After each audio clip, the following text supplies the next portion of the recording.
दोस्तों, Bhagavat chapter 1 movie सच्ची घटनाओं से प्रेरित है। कहानी की शुरुआत अक्टूबर 2009 में उत्तर प्रदेश के रॉबर्ट्सगंज जिले से होती है, जहां हमें मिश्रा परिवार को दिखाया जाता है, जिनकी बेटी पूनम देर रात तक घर नहीं आई थी। इससे घर वाले काफी परेशान थे, क्योंकि उन्होंने पूनम को हर जगह ढूंढ लिया था, लेकिन उसका कोई पता नहीं चला। आगे पूनम का भाई एक नेता की मदद से एक मुस्लिम लड़के को उठा लेता है, जिसे नेता के आदमी खूब पीटते हैं, क्योंकि उन्हें लगता था कि उस लड़के का भाई अब्दुल पूनम को लेकर भाग गया है। और फिर ये मुद्दा सांप्रदायिक हो जाता है, जिसे शहर में लोग तोड़फोड़, आगजनी और पुलिस पर पत्थरबाजी करने लगते हैं। इसके बाद scene Lucknow police headquarter shift होता है, जहां हमें एसीपी भागवत को दिखाया जाता है, जो कि बहुत ही सख्त पुलिस ऑफिसर थे। क्रिमिनल्स को देखकर उसका हाथ तब तक नहीं रुकता था जब तक कि वह उनकी 2-4 हड्डी पसलियां ना तोड़ दे। ऐसे ही एक केस के कारण वह सस्पेंड होने से बच जाता है, जिसके बाद डीसीपी उसे लखनऊ क्राइम ब्रांच से हटाकर रॉबर्ट्सगंज ट्रांसफर कर देते हैं। साथ ही उसे एंगर मैनेजमेंट के 10 सेशन की सजा भी मिलती है। वहां डीसीपी बताते हैं कि एसीपी भागवत के जीवन में एक पंडित दीक्षित नाम का व्यक्ति है, जिसकी वजह से उसे हर क्रिमिनल में वही नजर आता है, इसलिए वह सबकी जमकर धुलाई कर देता है। इसके बाद भागवत अपने पत्नी और बेटी के साथ रॉबर्ट्सगंज शिफ्ट हो जाता है। उन दिनों रॉबर्ट्सगंज में बिजली की बहुत समस्या थी। आगे पुलिस स्टेशन में महतो भागवत को बताता है कि यहाँ शहर में पूनम मिश्रा को लेकर दंगे हो रहे हैं। वह 28 साल की जमन पार की एक लड़की है, जो अपने घर से 5,000 रुपए, जेवर और शादी की साड़ी लेकर 5 अक्टूबर से लापता है। पूनम शादी के लिए लड़का देखने की बात कहकर अपने काम से हाफ डे लेती थी और फिर पता नहीं कहाँ जाती थी। ना ही उसके घर कोई लड़के का परिवार आता था। फोन पर वह रात भर बात करती थी। इस पर भागवत पूनम के कॉल रिकॉर्ड्स मांगता है, लेकिन स्टेशन वालों के पास रिकॉर्ड्स नहीं थे, क्योंकि चुनाव का माहौल होने के नाते वे नेताजी से फुर्सत में नहीं थे कि पूनम मिश्रा के केस पर ध्यान दे सकें। इस पर एसीपी उन्हें खूब डांटता है और अगले दिन नेताजी और पूनम के परिवार को स्टेशन बुलाने को कहता है। अगले दिन पुलिस स्टेशन में भागवत नेता और पूनम मिश्रा के परिवार को अंदर बुलाता है। आते ही नेता भागवत पर दबाव बनाने लगता है, जिस पर भागवत नेता को डांटकर खड़ा रहने को कहता है। आगे पूनम के पिता रोते हुए अपनी बेटी के बारे में सब कुछ बताते हैं। भागवत उनसे वादा करता है कि वह 15 दिनों में पूनम मिश्रा को खोज निकालेगा। इसके बाद हम बनारस में एक लड़के समीर को देखते हैं, जो साइकिल से जा रही एक लड़की से जानबूझकर टकरा जाता है और बातों बातों में उसका नाम पूछने लगता है। इसके बाद हर दिन समीर उसी रास्ते पर उस लड़की का इंतजार करने लगता है। आखिर एक दिन लड़की उसे अपना नाम मीरा बताती है। समीर उसे गंगा किनारे मिलने के लिए कहता है। दूसरी तरफ भागवत पूनम के कॉल रिकॉर्ड्स के आधार पर प्रवीण साहू की खोजबीन करता है, जो कि एक भट्ठे पर मिलता है। धमकाने पर प्रवीण बताता है कि यह नंबर तो मेरी बहन इस्तेमाल करती थी, जो 7 महीने से गायब है, जिसकी मैंने 2 फरवरी को एफआईआर भी दर्ज करवाई थी। अगले सीन में मीरा समीर से मिलने गंगा किनारे जाती है। अब वह भी समीर में दिलचस्पी लेने लगी थी। दोनों वहां बैठे होते हैं, तभी कुछ लोग आ जाते हैं, जो समीर के चेहरे पर कालिक पोतकर उसे खूब पीटते हैं। घर लौटकर समीर से बात करते हुए मीरा खूब रोती है।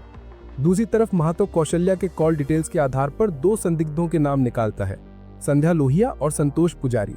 भागवत संतोष के घर जाता है, जहां उसे पता चलता है कि संतोष लड़का नहीं बल्कि एक लड़की थी, जो एक टीचर थी और 1 साल से लापता है। फिर वह संध्या के घर जाता है, जहां घर वाले बताते हैं कि वह तो पिछले साल से ही घर से भाग गई थी।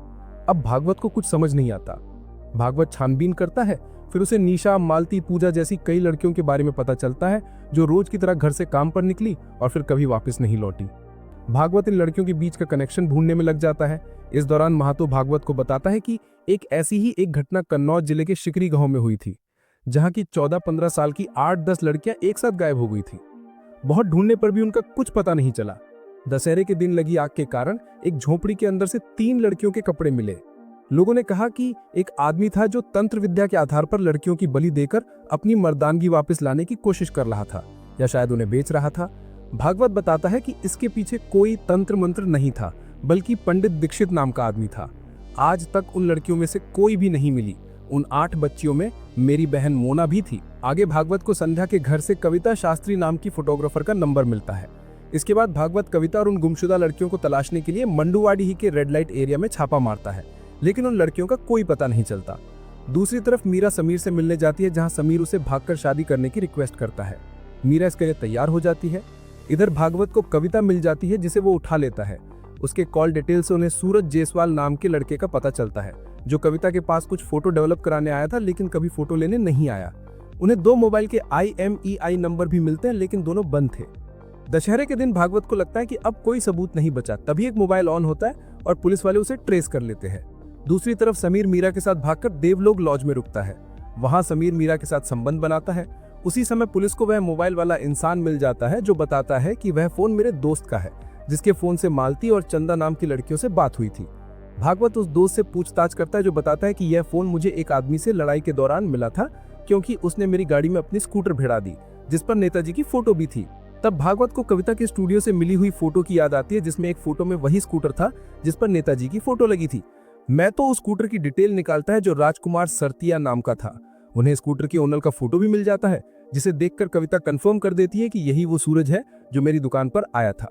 और फिर हमें सूरज यानी राजकुमार को दिखाया जाता है, जो असल में मीरा के लिए समीर था।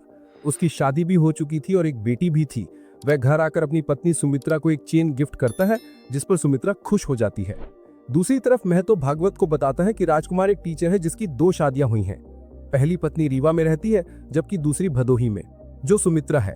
राजकुमार महीने में 25 दिन सुमित्रा के पास रहता है। दोनों पत्नियों को एक दूसरे के बारे में सब कुछ पता है। सबको पता है कि वह टीचर है, लेकिन कहाँ पढ़ाता है यह किसी को नहीं मालूम। कविता की सहायता से भागवत की टीम राजकुमार को मोलेस्टेशन के केस में गिरफ्तार कर लेती है और उसे नंगा करके सेल में बंद कर देती है। ना उसे खाने को दिया जाता है, ना सोने को। आगे पुलिस की टीम सुमित्रा के घर की तलाशी लेती है, जहां से बहुत सारे गहने मिलते हैं। इसके बाद भागवत राजकुमार की दोनों पत्नियों को स्टेशन बुलाकर पूछताछ करता है। सुमित्रा कहती है, मुझे तो सिर्फ गहने चाहिए, राजकुमार से मेरा कोई लेना देना नहीं। इसके बाद नेडी कांस्टेबल सुमित्रा को टॉर्चर करती है, जिस पर राजकुमार सब कुछ बताने को तैयार हो जाता है।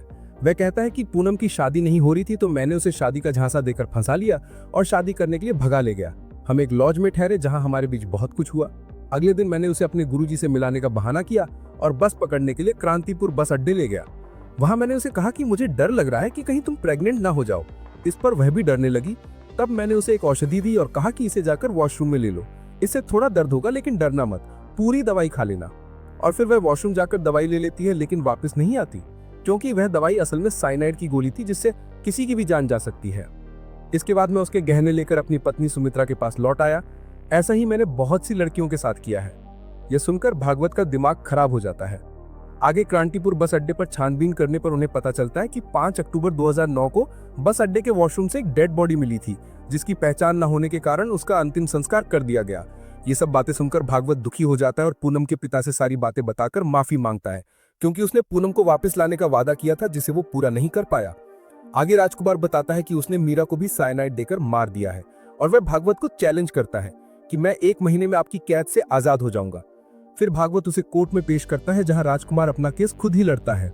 सीन आता है केस की सुनवाई का, जहां बस अड्डे के कर्मचारी से लेकर साइनाइड बेचने वाले खालिद तक को राजकुमार अपने स्किल्स के दम पर झूठा साबित कर देता है, जिससे भागवत के साथ वकील भी हैरान हो जाता है। वहीं पता चलता है कि राजकुमार पूनम समेत 18 लड़कियों का अपना शिकार बन चुका है, लेकिन उसके खिलाफ कोई ठोस सबूत नहीं मिलता। भागवत जुट जाता है सबूत ढूंढने में। उसे सब कुछ पता था कि राजकुमार कितना खतरनाक और खूंखार है, लेकिन वह साबित नहीं कर पा रहा था। फिर भागवत क्रांतिपुर बस अड्डा जाता है, जहां उसे एक कांस्टेबल मिलता है जो बताता है कि एक रात हमें एक बेहोश लड़की वॉशरूम में मिली थी, जिसे हमने हॉस्पिटल में भर्ती करवाया था। वह हॉस्पिटल जाता है, जहां नर्स भागवत को बताती है कि उस लड़की का नाम शालू है, जिसे बचपन से ही दवा की गोलियों से डर लगता था, इसलिए उसने साइनाइड की गोली को सिर्फ चाटा था, जिसके कारण वह 40 दिनों तक कोमा में रही थी। होश आने के बाद वह डिप्रेशन में चली गई और हमेशा रोती रहती थी। बड़ी मुश्किल से उसकी शादी हुई थी, उसकी एक बच्ची भी है, लेकिन उसके पति को उसके अतीत के बारे में कुछ नहीं पता। भागवत मीरा से मिलता है और बताता है कि राजकुमार अब तक 19 लड़कियों का अपना शिकार बन चुका है, उसे सजा दिलाने की एकमात्र गवाह तुम हो। लेकिन सच सामने आने के डर से मीरा कोर्ट जाने से मना कर देती है। तब भागवत उसे मरी हुई लड़कियों की तस्वीरें देकर वहां से चला जाता है। मीरा को यह सब देखकर बहुत बुरा लगता है और वह कोर्ट में आकर गवाही देती है। मीरा को देखकर राजकुमार चौंक जाता है और फिर मीरा की गवाही पर राजकुमार को मौत की सजा हो जाती है। तो दोस्तों, अगर आपको ये वीडियो पसंद आया हो तो चैनल को सब्सक्राइब करें, वीडियो को लाइक करें और अपने विचार हमें कमेंट में बताएं।